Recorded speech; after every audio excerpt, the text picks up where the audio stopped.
राधे राधे दोस्तों। आइए कार्तिक मास का कथा सुनते हैं फ्रेंड्स। आप सभी का दिन शुभ हो। प्रिय भक्तों जनों, आज 7 अक्टूबर 2025 के दिन मंगलवार से शुरू हो रहा है पवित्र कार्तिक मास। भगवान श्री विष्णु का अत्यंत प्रिय मास, जिसे दामोदर मास भी कहते हैं। और हमारे चैनल पर इस पूरे मास में आपको प्रतिदिन कार्तिक मास के महत्तम और पवित्र कथाओं को सुनने को मिलेगा। और हमारी शुभकामनाएं है कि यह कार्तिक मास आप सभी के जीवन में अपार सुख, शांति और समृद्धि लेकर आए। ये आज की कथा से पहले हम सभी मिलकर प्रार्थना करें। हे नंदलाल मुरलीधर श्री कृष्ण, हे प्रेम स्वरूप भगवान, आपकी कृपा से ही यह कार्तिक मास प्रारंभ हुआ है।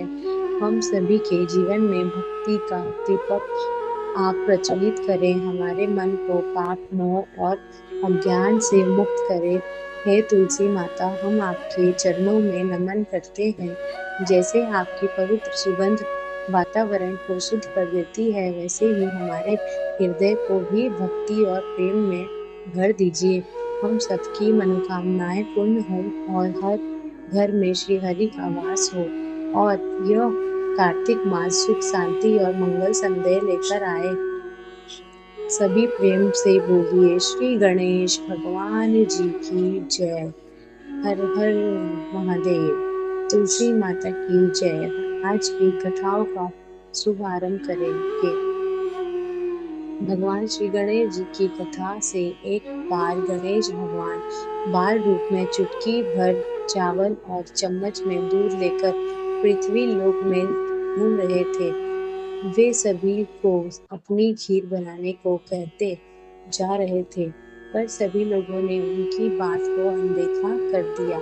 इसी दौरान एक गरीब बुढ़िया ने उनकी खीर बनाने के लिए स्वीकार करके एक भगोने चूल्हे पर चढ़ाने लगी। इस पर गणेश जी ने घर का सबसे बड़ा बर्तन चूल्हे पर चढ़ाने को कहा। बुढ़िया ने बाल लीला समझते हुए घर का सबसे बड़ा भगोना उस पर चढ़ा दिया। कुछ ही देर में एक चमत्कार हुआ। गणेश जी के लिए चावल और दूध बढ़ गए और पूरा भगोना उससे भर गया। इसी बीच गणेश जी नहाने के बाद खीर खाने की बात कहते हुए वहां से चले गए। उनके जाते ही पीछे से बुढ़िया के पोते आए तो भूख लगने पर बुढ़िया ने उन्हें वह खीर खिला दी। खीर बनते देख रही पड़ोसन को भी बुढ़िया ने कटोरा भर कर खीर दे दी। बेटे की बहू ने भी चुपके से एक कटोरा खीर खाने के साथ एक कटोरा खीर छिपा दी। इसके बाद भूख लगी तो बुढ़िया ने भी खाने के लिए खीर हाथ में ले ली और बोली, आजा रे गणेशा, खीर खा ले।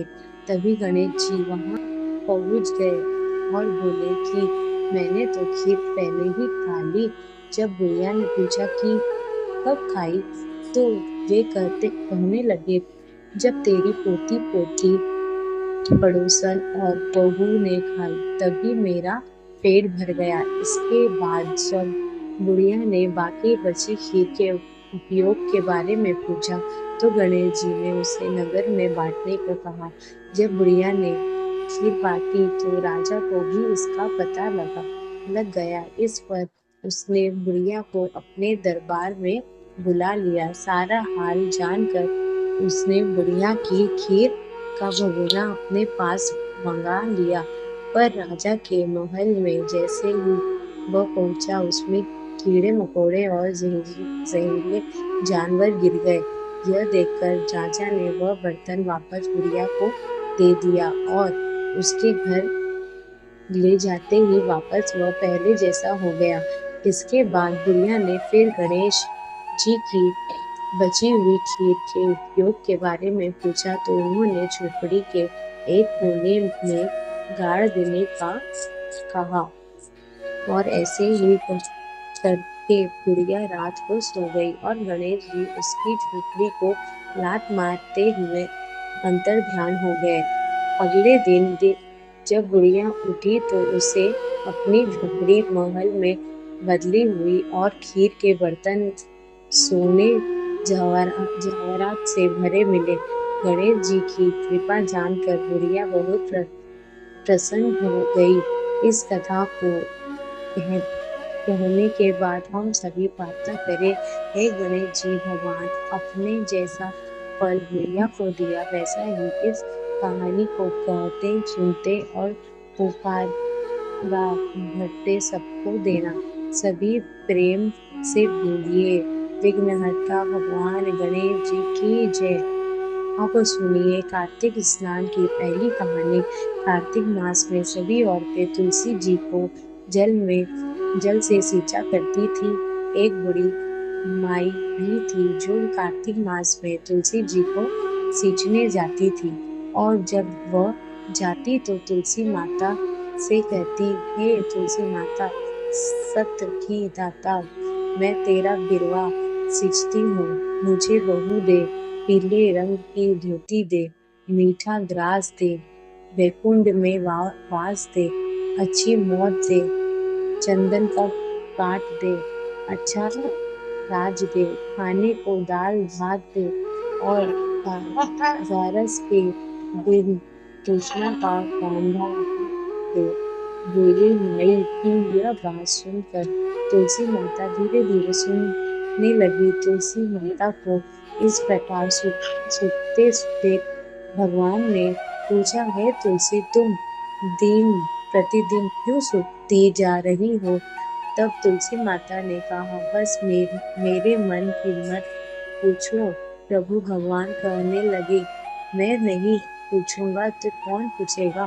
तब तुलसी माता कहने लगी, हे कृष्ण, एक बूढ़ी माई आती है और अपनी बात कहकर चली जाती है।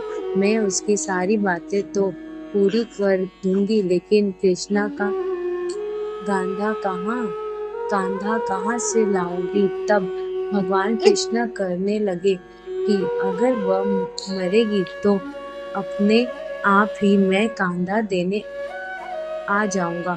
तुम बूढ़ी माई से यह बात कह देना। इसके कुछ दिनों के बाद वह बूढ़ी माई मर गई।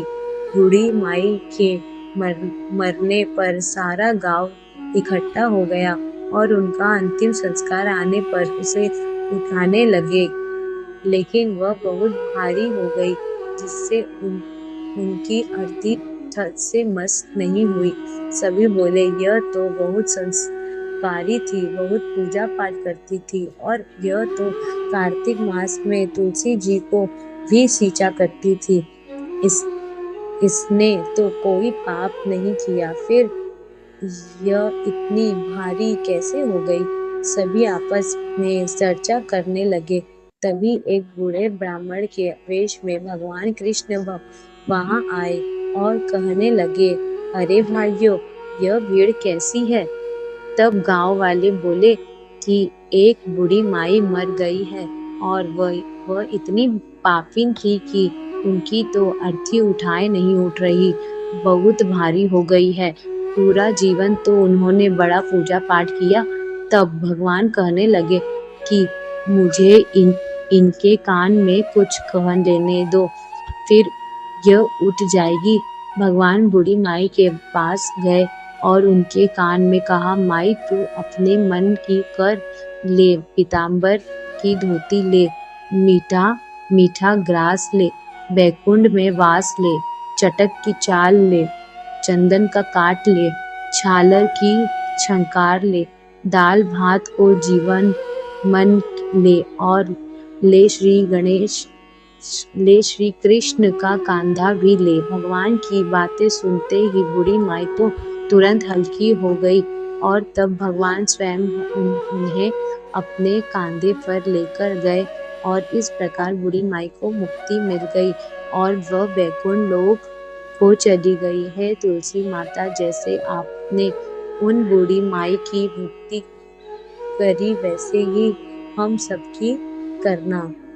जैसे भगवान ने उन्हें कांधा दिया वैसे ही हमें भी देना। सभी प्रेम से बोलिए तुलसी माता की जय, श्री गणेश भगवान की जय। दोस्तों, आपको वीडियो अच्छी लगे तो लाइक, सब्सक्राइब एंड शेयर जरूर कीजिए।